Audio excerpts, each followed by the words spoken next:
Hello everyone and welcome. I'm Beastly Eel, and in today's video we're going to be talking about the latest episode of Peacemaker. So this episode starts off with the funeral of Rick Flag Jr. And we find out from we find basically out from, what's his name, Rick Flag Sr. to Hardcore basically stating that Amanda Waller really wants to out her and everything else, and wants her to punish. Well, wants her to be punished, I should say. And she's kind of aware of that and stated how she's going to be a part of the Butterfly Project. So this takes place obviously after Suicide Squad and right before Peacemaker season one. And so we know where she's going, which we already knew anyway. But that being said, now he knows as well. Um, she then also makes a claim that she's going to make sure that the man who killed, or the man responsible for Rick Flag's death, would be taken care of by her. And to be fair, I think at that time she definitely believed that. However, um, you know, we're going to see obviously that change, or we knew that change happens, especially after season one of Peacemaker. So we then have it where the group goes, let me phrase it this way, not the group, but Argus goes over to the park to kind of figure out what's going on there. So Peacemaker shows up because apparently what happened was Hardcore gave Peacemaker the code to not come, that it was basically going to be a trap and not to show up. However, Peacemaker decided to go anyway. So he knows that the whole group is there. We have Judo Master who is using a sniper rifle, which confuses me. We'll talk about. I wish I could say we could talk about that later. I don't understand it, so it's throwing me off. But we'll have to wait and see on that one. But it's just something that really like confused me. But anyway, let's move on from there. So he's basically bobbing and weaving through civilians to make sure that Judo Master doesn't have a clear shot at him.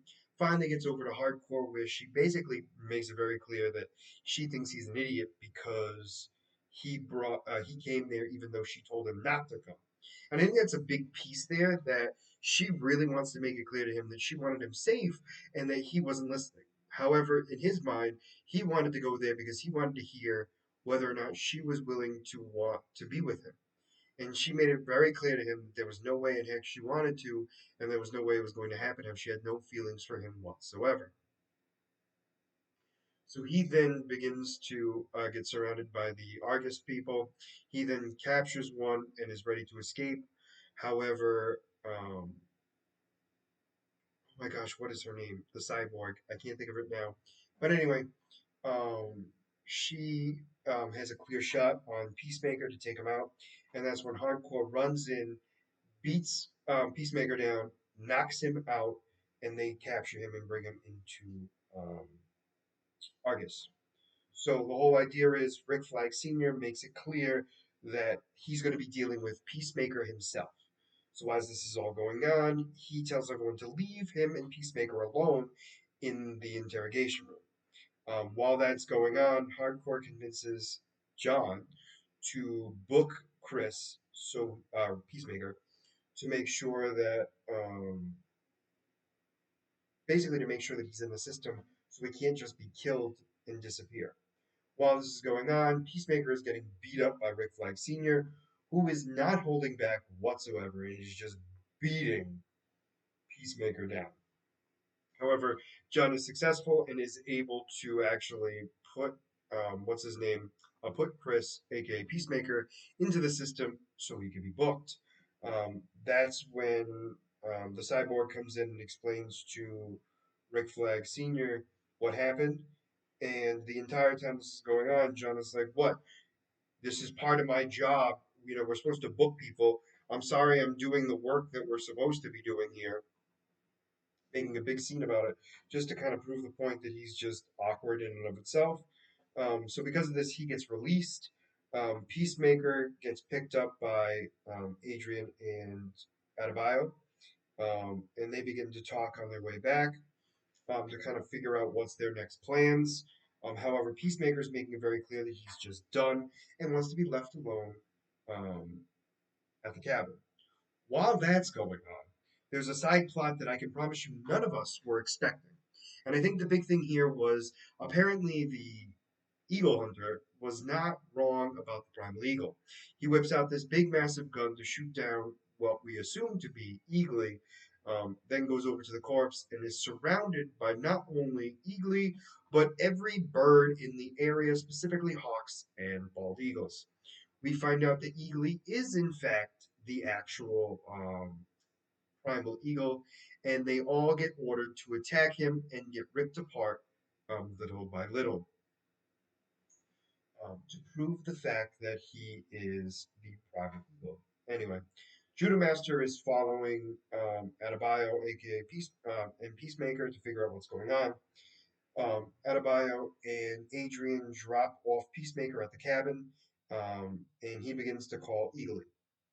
While this is going on, nobody really shows up yet. Eagly doesn't show up yet, but Adebayo and um, Adrian are on their, leaving.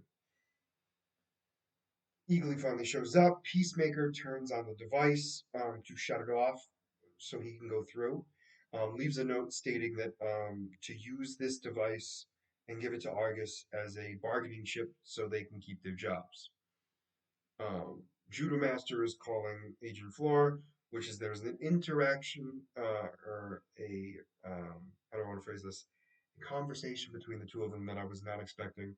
However, explains what's going on to a little bit, then tries to call again when the device is being used. Is unfortunately unable to do so because there's too much interference from the machine. So he then jumps into the machine as well. Before Peacemaker had left, he had sent a text to Adebayo, um, saying, you're my bestie, blah blah blah. So she turns around, goes back there. By the time she gets back there, the machine had already been shut off and the portal had been closed forever. So she realizes that obviously the portal was closed from behind. She then grabs the device and gets out of there while before Argus shows up. So her and Adrian take it away. She reads the note, realizing what's going on. She calls everyone over to the motel, I believe, explains what was happening, talking about how he felt and how he's going back to that universe and wasn't coming back. And that's when Hardcore basically states that they're going to get him back. We see Adrian crying and everything else, but then we have them all come together to agree that they're going to go after Peacemaker and bring him back to the main universe. And that's how the episode ends. So right now, obviously, the next episode is going to be Argus also gets to the cabin, doesn't see Judo Master or the note that Judo Master leaves, letting him know that he jumped through the portal. And they're basically Rick Flag Sr. is pissed. We then have Peacemaker with his brother and father fighting a kaiju together. However, we do not see the kaiju, but we do see him and Hardcore embrace in that universe after he had helped defeat the kaiju, covered in what we're assuming is the kaiju's blood. We'll have to wait and see what happens there. So Judo Master's there, and my prediction right now is because he is not Caucasian, he's going to be killed or labeled as a threat right away. So we'll have to wait and see on that one. But it'll be interesting to see what happens in the next episode. But that's where I think it's going to start, is kind of what happens to Judo Master, because we do not see him, but we obviously see Peacemaker jump through and basically try to be the hero. Oh, well, is successfully the hero. But I'll be very curious to see what happens there. But let me know what you guys thought about this episode down in the comments below. Did you like it? Did you not? And why? And as always, if you like the content you see, please make sure to like and subscribe down below. Other than that, this is going to be Beastly Eel signing out. Have a wonderful night. Bye bye.